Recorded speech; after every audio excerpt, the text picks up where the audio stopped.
Good day and welcome to Alena Media TV. We are broadcasting from Toronto, Canada. I am Elsa Abraham, and in today's episode, we are bringing you African news, and this is your headlines.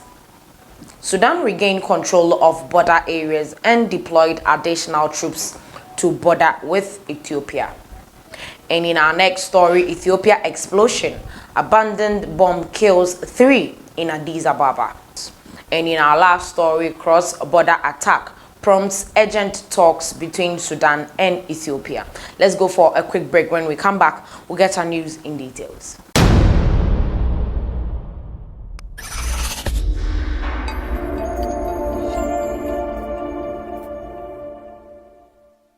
Welcome back from that short break. Now, the Sudanese chairman of the Transitional Military Council, Lieutenant General Abdel Fattah al-Burhan, joined the army at Gadaref, where he spent 3 days reorganizing the troops in readiness to defend the country's territorial integrity following an ambush on the Sudanese troops on December 15, 2020 by the Ethiopian army. According to media reports from Khartoum, the Ethiopian Amara militias killed at least 1 officer and his 3 soldiers on December 15th. In response, al-Burhan announced from Gadaref that he is ready to defend the country from any attack.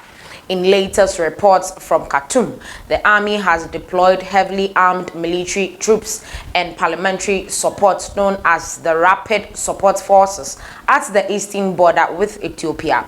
At the time of this report, al-Burhan, who returned to the capital on Saturday, December 19th, left the chief of staff and his deputy chief of staff for operations and supply in Gadaref to oversee the troops and their strategic deployment.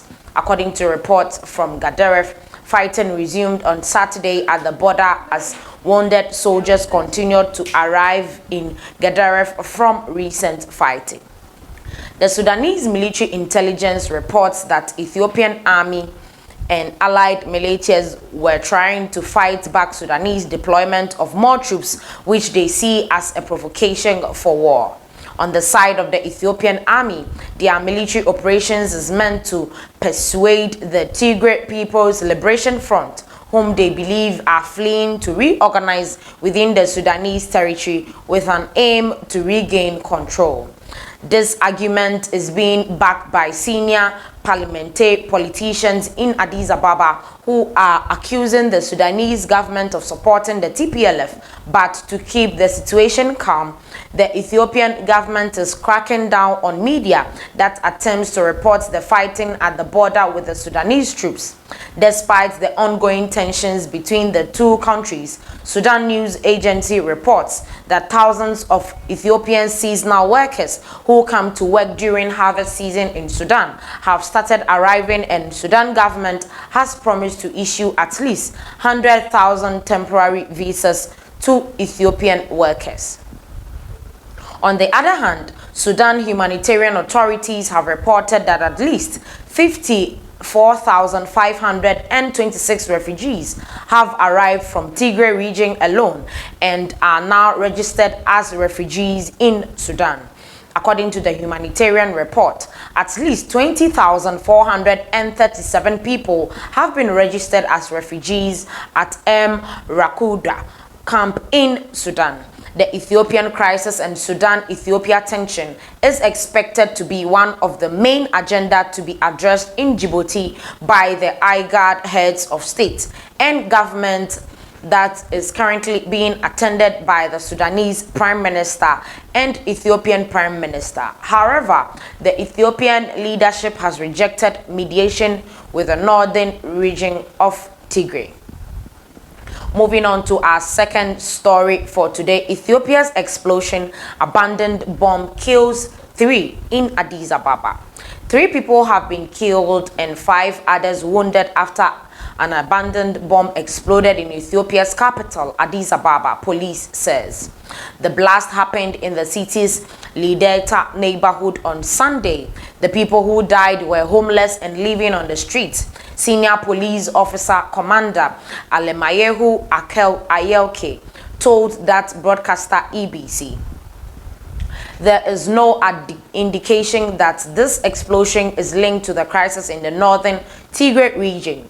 Fighting between federal and regional troops from the Tigray People's Liberation Front, the TPLF, began there on November 4th and has forced 50,000 people into Sudan. There have been other incidents in which people said abandoned bombs were either found or detonated in Addis Ababa in recent weeks, but most of those did not cause deaths, says the BBC's Kalkidan Belta. Reuters news agency also reports that police have blamed the TPLF in several previous cases but have not produced evidence to back up the accusation. An investigation regarding the explosion is now going on and the public will be informed once the investigation is completed, the state-owned Ethiopia news agency reported on Sunday. Now, in our third story for today, Sudan-Ethiopia agreed to resume border talks. The Joint Border Committee between Sudan and Ethiopia will resume work on 22nd December, said the Sudanese Prime Minister Abdallah Hamdok's office, reports Asian Liat News.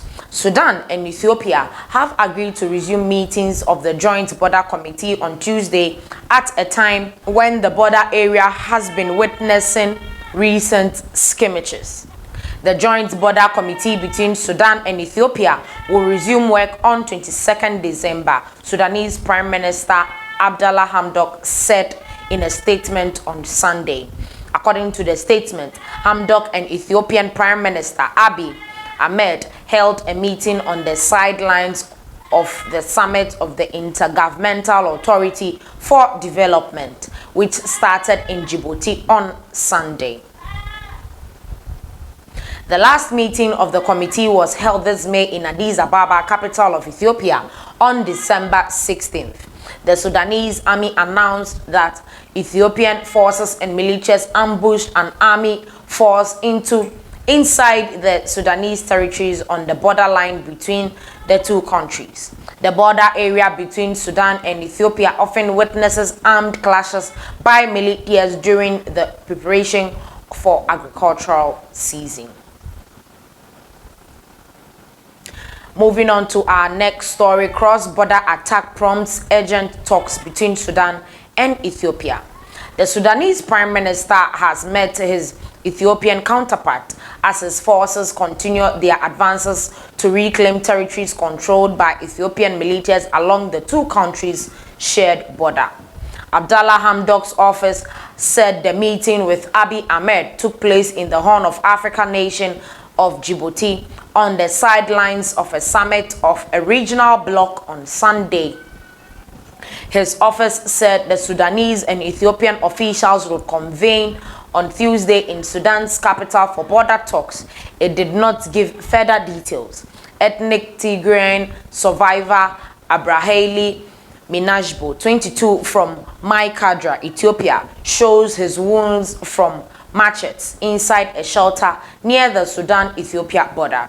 The two leaders' meeting came just days after a cross-border attack by Ethiopian forces and militias that killed at least 4 Sudanese troops and wounded a dozen others in the Abutio area in eastern Sudan's Al-Qadarif province.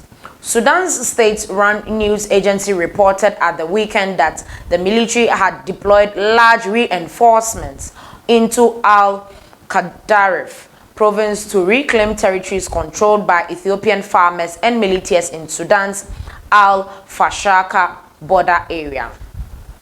The troops would stop at the borderline according to the 1902 deals between Sudan and Ethiopia, the SUNA reported. Tuesday's cross-border attack in Abu Tio came amid weeks-long fighting in Ethiopia's northern Tigray region that has pitted the federal government against regional authorities. The Tigray fighting has sent more than 52,000 Ethiopian refugees into Sudan, mostly into Al-Qadarif province. At the start of the clashes in Tigray, Sudan deployed more than 6,000 troops to its border with Ethiopia. The attack in Al-Qadarif was the latest by Ethiopian forces and militias on Sudanese troops and people over the past several months and has strained ties between the two neighbors. The sides have held talks in recent months to encourage Ethiopian farmers to withdraw from Sudan's Al-Fashaq border area, which they have cultivated for years. Following the attack, the head of Sudan's ruling Sovereign Council, General Abdel Fattah Burhan, traveled to Al-Qadarif and spent 3 days there overseeing the deployment of heavily armed troops to the border area, according to the senior military official. The official spoke on conditions of anonymity because he was not authorized to brief the media. Ethiopia's Prime Minister last week downplayed the attack, saying that such incidents will not break the bond between the two countries. We always use dialogue to resolve issues. Those fanning discord clearly do not understand the strength of our historical ties, Ahmed tweeted.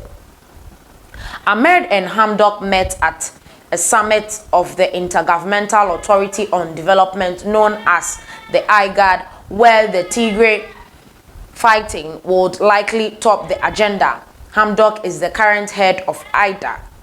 The meeting took place as 3 people died after an abandoned bomb exploded in the Ethiopian capital, Addis Ababa, the state Ethiopia news agency reported. The incident happened in the Lideta area near the center of the capital, and the explosion killed 3 homeless people and injured 5 others. There was no indication it was linked to the disputes between Abiy's forces and those of the Tigray regional government in the north of the country. An investigation regarding the explosion is now going on, and the public will be informed once the investigation is completed. The United Nations also last week approved a package of $35.6 million to support civilians affected by the fighting that began on November 4th, with thousands of people displaced and unknown number dead or injured. Over the weekend, the European Union pledged an additional €23.7 million in aid to deal with the fallout in the Tigray. Tigray is on the edge of a humanitarian catastrophe, which risks destabilizing the whole neighborhood, the EU said in a press statement. This is where we end today's episode of African News. Please like, share, comment, and let us know your thoughts on this particular episode. Thanks for watching.